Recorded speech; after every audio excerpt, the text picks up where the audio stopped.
The following program contains adult language, poor taste in jokes, racial slurs, political slurs, slants, and all sorts of things that if you are sensitive and have a delicate constitution, you should probably go watch Teletubbies.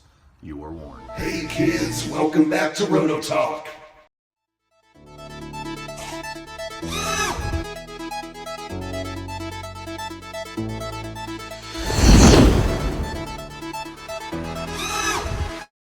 Hey kids, welcome back. So, I actually had an old video of this and I can't seem to find it. So I'm just going to do it again because A, every boat channel should have a video like this, and B, I got a buddy over there that across the pond that is setting up his, and he's had some questions about doing the prop shaft, flex shafts, whatever. So that's what we're going to do. So what I've got, I actually do not need to set up a prop shaft for any boat right now because our cracker build that we're doing the video series on, we're not to that point yet. So I'm just going to mock it up, but I will do most of it. Okay. So first things first is your 1/4-inch flex shaft. I get every single one of mine from Zip Kits. I've never ordered one from anybody but Zip Kits. They work great for me, so I have no problems. So here is your stud or your stub, depending on who you are, okay? And then, obviously, they come in different lengths, depending on what size boat you're doing. If you have a stinger, it's going to be a little bit longer, or, if it's a longer boat, a shorter boat, this, that, and whatever. But we're going to get into all of that. So the first thing we need to do, very first thing we need to do, okay, make sure that the stud, or the stub, is going to fit your application, because I have had these. Not necessarily this, but the stinger. Like I've used TFL stingers, I've used Zip Kit stingers, I've used lots of different stingers. This is not a stinger, this is a strut. This is going on the back of a cracker. But make sure that this fits here. I know that might sound a little funky. Yeah, that one's bushing, looks like it's south of cheese. It'd be alright. So I have had these where these are tight. So how I bring these down, okay, I stick this end in a drill, or actually my drill press, and then but use a drill is just as good. Clamp it in your drill, put it on high, take some 220 sandpaper, start here, put a little bit of tape around your threads so you don't screw them up, and hold that 220 while you're spinning it on high speed. And just, you can use finer than that if you really want to. I like 220 because it does make a little bit of a rifling, like a little bit of a groove, and the grease will travel in that groove really nicely when you're lubricating and you're driving. If it's just totally smooth like this, it's not as good. So it's nice to have, like, what I'll do is I'll spin it and I'll grab it and gently pull the drill back while I'm spinning, and it'll do a rifle. Oh, hell, I guess I can show you. Hang on a second. Now, just for posterity, we're going to use 80 grit. Okay? Oops. I usually do this in my drill press. It's easier. Probably more dangerous. So, get a good look at this. Okay? No rifling, nice and smooth. Okay? Now, you take some 80 grit, or whatever grit you want.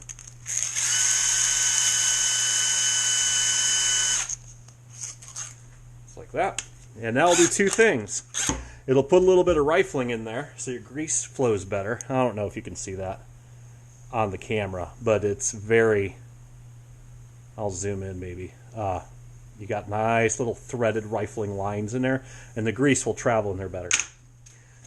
That was 80 grit. You can use whatever grit you want. It's not the space shuttle, right? So make sure that this is going to fit your application.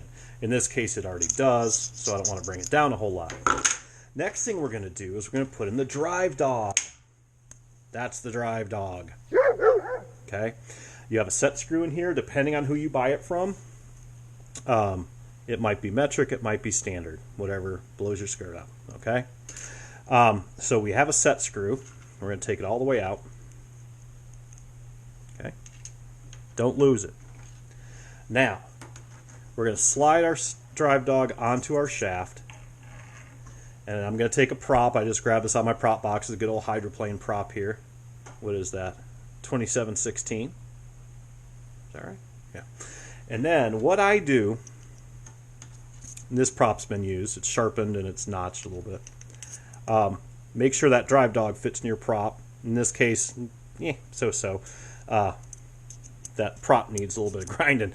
That's okay. So what we're going to do is find the happy medium. Some of these studs have more threads. Some have, I've never seen one with less, but some of them have threads down to there. Bring your prop down. And then I bring it up to about there. Okay. The reason being, so we still have a nut to put on, and these are lock nuts. They will not spin off your prop if you put them on right. The reason I put it around there, we'll mark it so you can see, is because if you put on a different prop, like this prop here has a fairly large throat, so you'd probably be safe with making it about there, all right? Because chances are good you're not going to put on a prop with a longer throat than that, okay? But if you did, let's say you just made it perfectly for this prop, and then next prop you put on, the throat is longer. Now where do you put your nut? Same principle the other way. If we go, let's see, like say right there, get a little aggravated with that, okay? And then we put on a prop with a shorter throat, you're going to run out of thread, and then your prop's going to walk. That's not good. So I usually just kind of use your judgment, okay? With this big old prop, I'm perfectly safe probably going to there. That's fine. So that's where I want my drive dog to be. Then we take a Sharpie or a drill bit. Better to use a Sharpie, because if you knock those little threads with a drill bit, bad day at the zoo. Okay, so we take our Sharpie and we mark that hole. Easy peasy. Now, whoa, what I normally do, you see that dot there? That's where I'm going to make a flat spot. That's where that set screw is going to ride in there. Now, usually what I do is I'll go over to my bench grinder, just go zip right onto the wheel, so it's nice and easy to do. But we're going to use our Dremel with a sanding drum.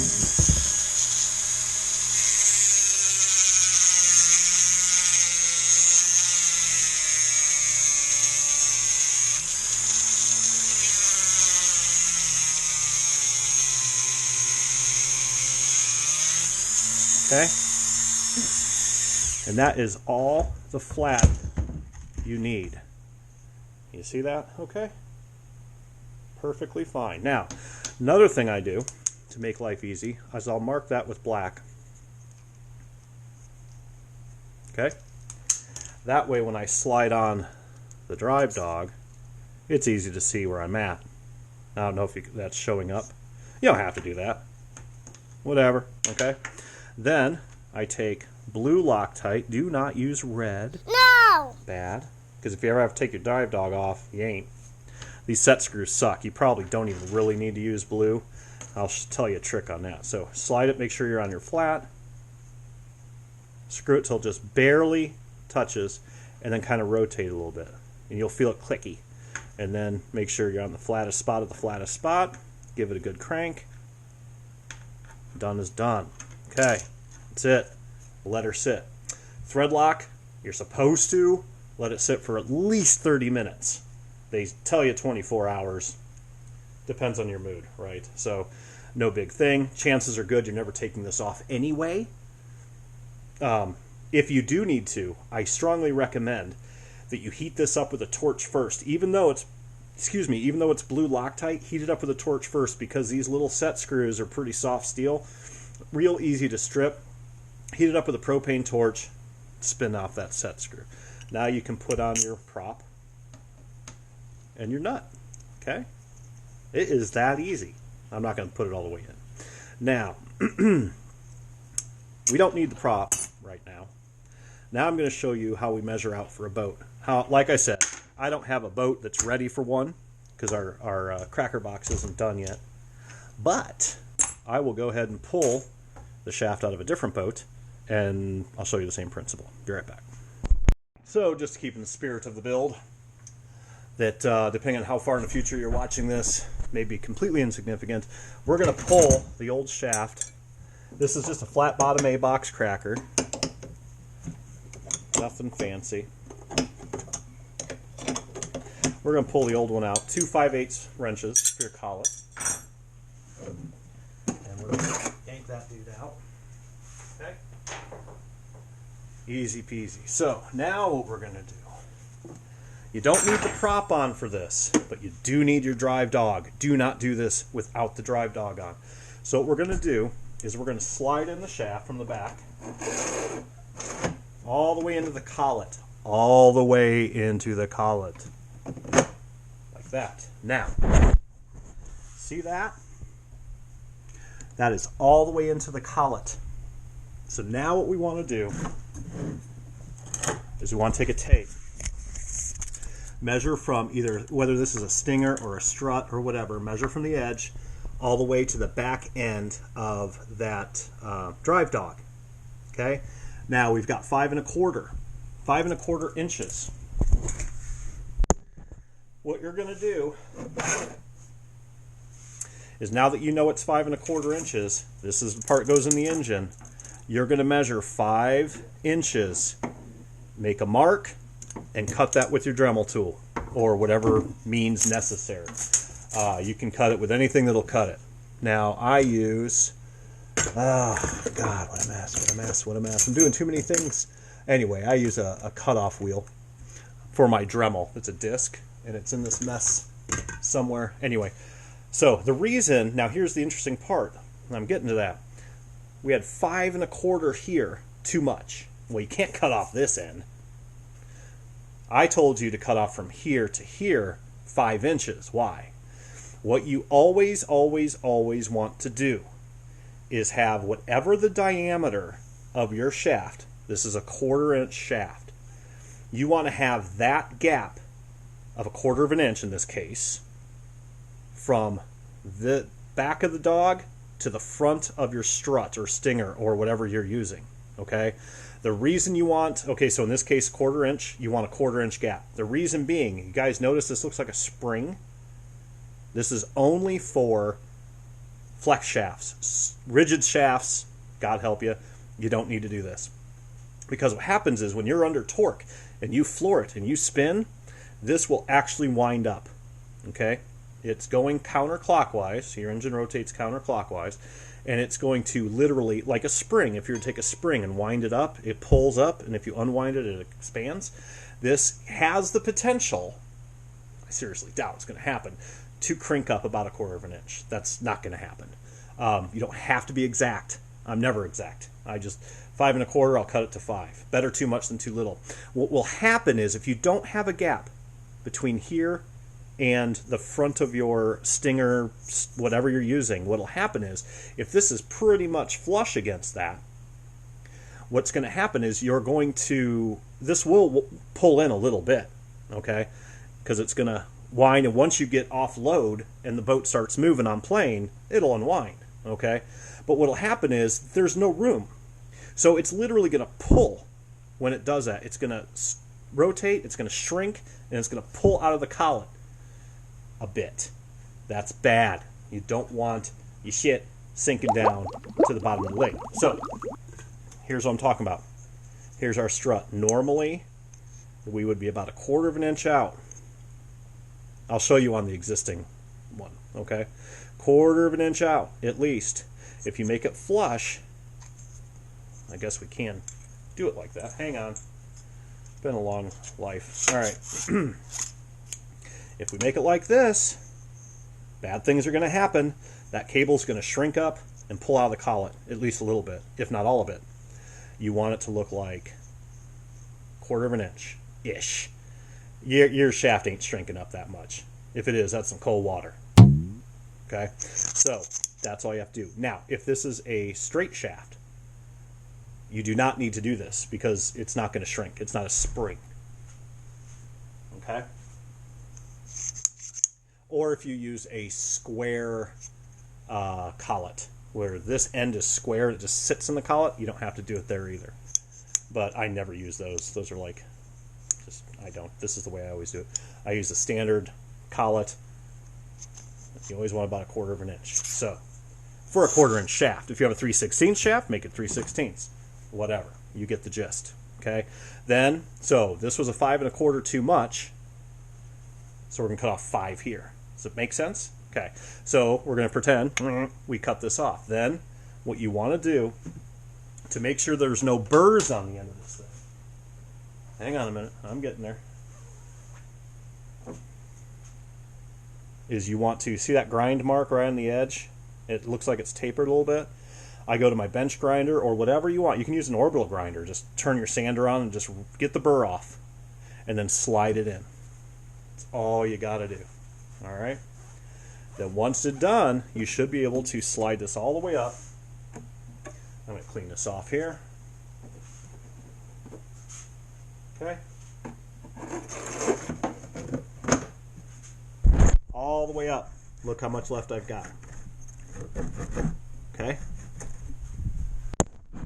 Probably a little bit more than a 1/4, but that's okay. Better too much than too little. It's not going to affect anything. It's not a big deal. Then crank it down, 2 5/8 wrenches. Don't be afraid to really bear down on it. I mean, don't break the engine out of the boat, but use some force, okay? You don't want that thing flying out. Another thing I want to touch base on is shaft savers. Now, I don't know if you guys can see this. See that gap? Okay. That gap between the collet and, I guess, the brace, all right?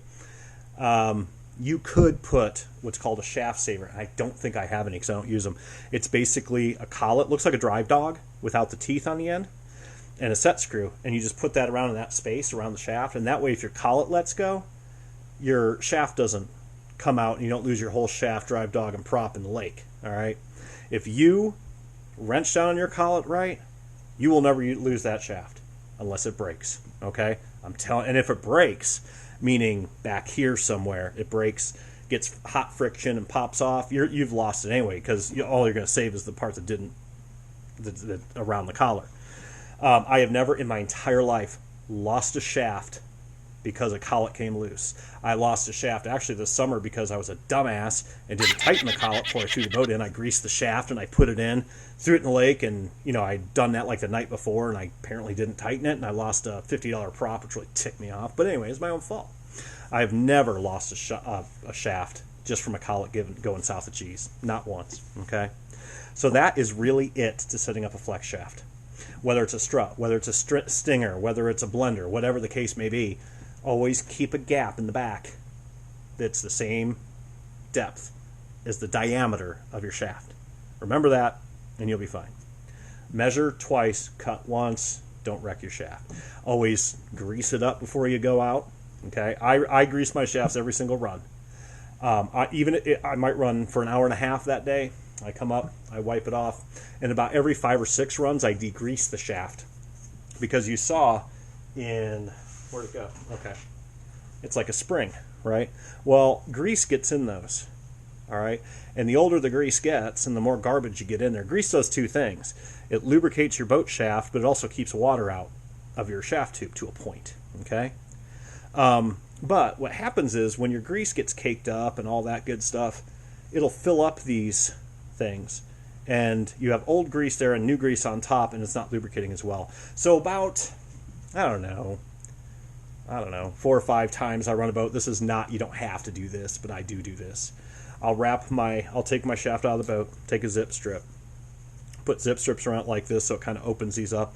I throw it in my scrubbing tank, parts washer, whatever you want to call it, and I let it sit there for an hour. Nothing but hot water and Dawn in there, 100 degree water and Dawn. And then I scrub it out, and then I re-grease it, slap it in. You don't have to do that, but I do. Okay? I think that's it. So, if you guys have any questions, shoot me a message. Keep dry side up. Bye.